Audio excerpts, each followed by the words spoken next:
वसुदेवसुतं देवं कंसचाणूरमर्दनं देवकी परमानंदम कृष्णं वंदे जगद्गुरु। સર્વેભ્યો નમઃ।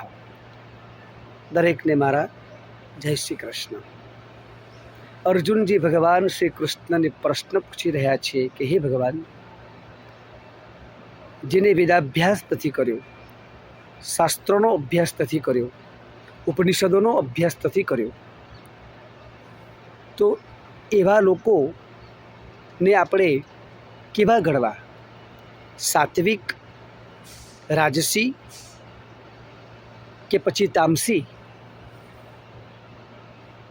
એ પ્રશ્નના સાંભળતા જ ભગવાન શ્રી કૃષ્ણ કહે છે કે હે અર્જુન, દરેક જીવોની અંદર 3 ગુણો રહેલા જ છે, સાત્વિક, રાજસ અને તામસ।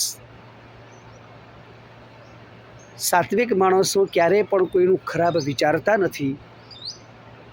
રાજસી માણસો નવા નવા સરઘસો કાઢી અને અનેક લોકોને હેરાન કરી નાખે છે, અને તામસી માણસો ફક્ત પોતાનું જ પતન કરે છે, એ બીજાનું પતન કરતા નથી।